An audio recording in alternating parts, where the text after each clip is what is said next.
Halo, seperti jumpa lagi dengan kami MJI Property. Ini saat ini kita akan coba belajar lagi kepada Anda. Yuk kita hitung cara menghitung pembagian keuntungan, pembagian daripada keuntungan antara pemilik lahan dan pemilik tanah dengan pemilik modal. Nah, bagaimana dalam hal ini hanya bikin ruko beberapa lantai. Contoh soalnya begini, seperti Anda ada Pak A pemilik tanah dan Pak B pemilik modal. Nah, Pak A menyerahkan tanahnya kepada Pak B. Mereka bukan bagi profit untung tapi bagi bangunan. Nah, berapa pantasnya Pak A pemilik tanah dapat bangunan dan berapa pantasnya Pak B pemilik modal mendapat bangunan berapa unit. Nah, dasarnya apa? Mari kita hitung berdasarkan modal masing-masing pemilik tanah dan pemilik modal. Oke, sahabat properti, ikuti lanjut video berikut ini, kita akan share kepada Anda.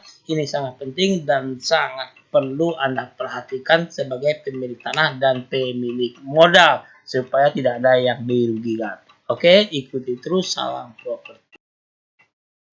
Oke, sahabat properti, ketemu lagi dengan kami MJI Property Indonesia. Hari ini kita akan coba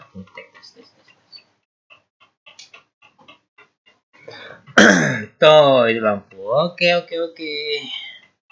Salam properti, jumpa lagi dengan kami MJI Property Indonesia. Hari ini kita akan share lagi sahabat properti bagaimana cara menghitung bagi bangunan. Jadi kalau Anda punya lahan tanah seperti ini, oke, kita sudah simulasikan gambarnya seperti ini sahabat properti.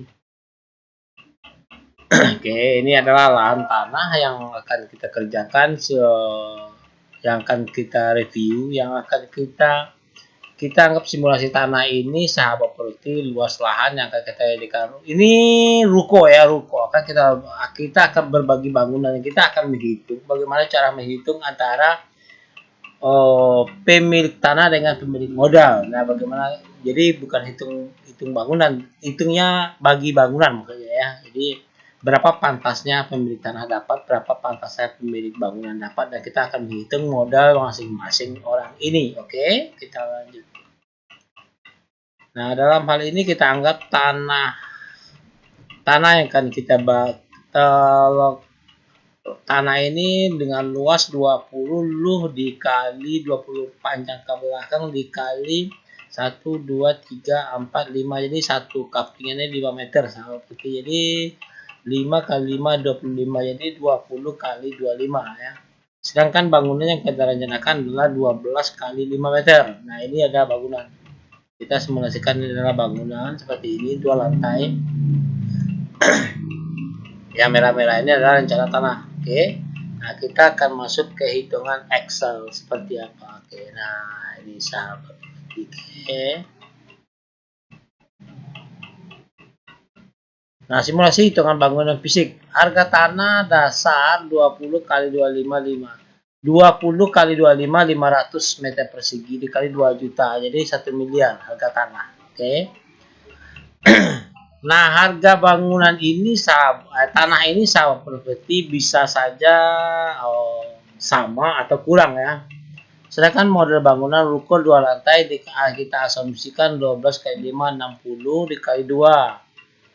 120 ya. Berarti 120 dikali 5 juta. Nah, 5 juta ini adalah harga standar di tempat kami sahabat properti, kira-kira 600 jutaan. Nah, ini harga ini sudah termasuk harga bangunan dan harga bangunan sampai jadi termasuk upah dan material. Nah, sedangkan di sini setelah kita hitung harga tanah tadi yang standar itu 2 juta per meter. Nah, sekarang kita robah aja ini ya, kita anggap tanah ini harganya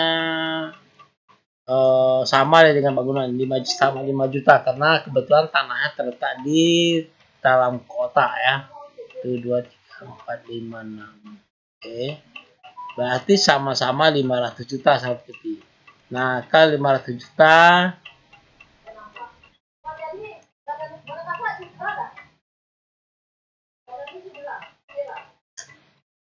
sama harga, berarti harga tanah dengan harga bangunan hampir sama ya. Harga bangunan ini harga tanah per kapling 500 juta, ini tanah, ini bangunan per kapling 600 juta.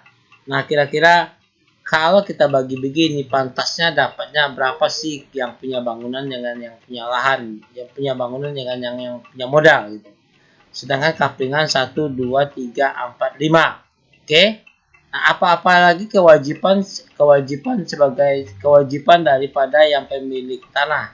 Biasanya pemilik tanah hanya memilikan tanahnya dalam bentuk fisik dikelola oleh pemilik modal. Sedangkan di sini belum termasuk biaya pertama itu biaya pecah sertifikat. Biaya pecah sertifikat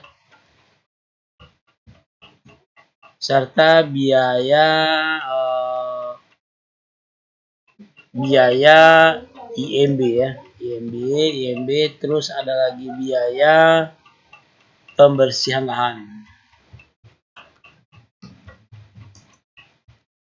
Nah, biaya-biaya ini dibebankan kepada yang tiga ini dibebankan kepada pemilik modal bangunan, bukan ke pemilik tanah. Artinya, walaupun tanahnya sama-sama di harga 5 juta per meter, tanah bangunan 5 juta dan tanah 5 juta, tapi tetap saja yang pemilik tanah aman dari sisi modal sahabat properti, karena bagaimanapun juga yang pemilik tanah tidak mengeluarkan modal dalam bentuk uang, karena hal ini yang pemilik yang akan mengelola semuanya adalah pemilik modal, yaitu developer. Nah, dalam hal ini keuntungan si pemilik tanah yang sudah dipecah sertifikat sebenarnya ini yang ada, tahu beres, bangunan dibuatkan dan dibagi dalam bentuk bangunan. Jadi bisa jadi dalam hal ini pemilik 2 bangunannya, atau 2 pemilik tanah, 3 pemilik modal bangunan. Kira-kira seperti itu yang adil. Jadi sebenarnya ini tergantung kesepakatan sahabat properti. Tapi kira-kira tapi kalau dalam hal ini kami hanya mencoba menghitung asumsi, menghitung sesuaikan dengan harga bangunan di tempat Anda berada. Tidak harus sama ya. Bisa jadi 3 juta, bisa jadi harganya 7 juta. Bisa jadi tanah di sini lebih tinggi dari yang diperkirakan 7 juta misalkan, bisa jadi itu 3, 4, 5, 6, 7 juta. Nah, 700 juta per meter tanah Anda. Kira-kira seperti itu saja. Jadi pembagian bangunan ini tergantung kesepakatan. Di sini kita akan mencari rumus berapa sih pantasnya pemilik modal dapat, berapa sih pemilik tanah dapat, pantasnya seperti apa, kira-kira seperti itu. Oke. Tapi bisa kita asumsikan kalau ini 1, 2, 3, 4, 5 bina kaplingan, mungkin 1, 2 ini pemiliknya adalah pemilik lahan atau tanah, sedangkan 1, 2, 3 adalah pemilik modal. Ya, kira-kira seperti itu ya, seperti ya. Ini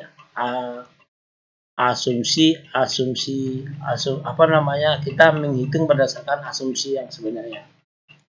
Oke, sahabat properti, kalau ada pertanyaan dipersilakan di komen saya di bawah, kami bantu pertanyaan Anda. Untuk sementara itu yang bisa kami paparkan kepada Anda. Wassalamualaikum warahmatullahi wabarakatuh.